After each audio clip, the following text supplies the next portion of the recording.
भारतीय बैंकों ने बंद किए गए 2000 रुपये के नोटों को बदलना शुरू कर दिया है।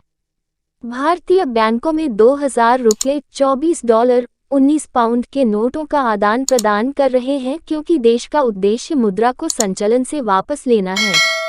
नोट को 2016 में पेश किया गया था जब भारत सरकार ने 500 और 1000 रुपये के नोट वापस ले लिए थे। पीएम नरेंद्र मोदी के इस फैसले को काले धन पर लगाम लगाने की कोशिश के तौर पर देखा गया, लेकिन विपक्षी दलों का कहना है कि यह अपने लक्ष्य को हासिल करने में विफल रहा। नोट 30 सितंबर तक बदले जा सकते हैं। भारत के केंद्रीय बैंक ने शुक्रवार को कहा कि हालांकि 2000 रुपये के नोट भारत के सर्वोच्च मूल्य वर्ग के करेंसी नोट को चलन से हटा दिया जाएगा, फिर भी वे कानूनी रहेंगे। इसका मतलब यह है कि भारतीय रिजर्व बैंक (आरबीआई) चाहता है कि इस तरह के अधिकांश नोट 30 सितंबर तक बदल दिए जाएं या बैंकों में जमा कर दिए जाएं और धीरे धीरे प्रचलन से हटा दिए जाएं। लेकिन वे अपनी कानूनी स्थिति नहीं खोते हैं, जिससे लोग समय सीमा के बाद भी लेन देन के लिए उनका उपयोग कर सकते हैं। बैंकों से भी कहा गया है कि वे 2000 रुपये के नोट जारी न करें। लेन देन की अनुमानित उच्च मात्रा से निपटने के लिए उन्हें अधिक कर्मचारियों और काउंटरों को जोड़ने के लिए कहा गया है। घोषणा से लोगों में कुछ घबराहट फैल गई है, जो कहते हैं कि यह सरकार द्वारा विमुद्रीकरण कदम की याद दिलाता है। 8 नवंबर को श्री मोदी ने ये घोषणा करने के लिए केवल 4 घंटे का नोटिस दिया कि सभी 500 और 1000 रुपये के नोट प्रभावी रूप से भारत की नकदी का 86% अब मान्य नहीं होंगे।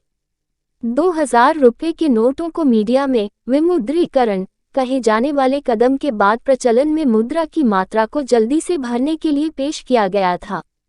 समय सीमा से पहले 500 और 1000 रुपये के नोट बदलने के लिए बैंकों के बाहर लंबी कतारें देखी गईं।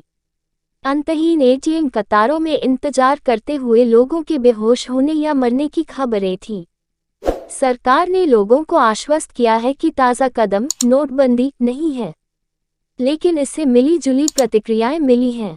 कुछ भाजपा सांसदों ने इसे काले धन पर दूसरी सर्जिकल स्ट्राइक कहकर इसकी प्रशंसा की है, जबकि विपक्षी दलों के कुछ नेताओं ने कहा कि 2016 में नोटों को वापस लेने का निर्णय त्रुटिपूर्ण था क्योंकि इसके कारण अर्थव्यवस्था को नुकसान हुआ था और नवीनतम कदम था उस गलती का प्रवेश।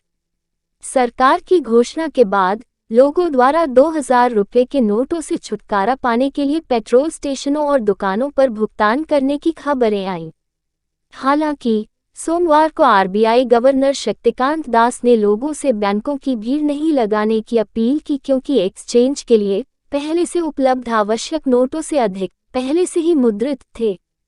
उन्होंने ये भी कहा कि करेंसी नोटों को वापस लेने से अर्थव्यवस्था पर मामूली प्रभाव पड़ेगा क्योंकि उनका शायद ही इस्तेमाल किया गया था। अगर आपको ये स्टोरी अच्छी लगी हो तो लाइक करें, चैनल पर नए हैं तो बीएन हिंदी स्टोरी को सब्सक्राइब करें, नोटिफिकेशन बेल चालू कर लें जिससे आगे आने वाली वीडियो का पता चल सके। नीचे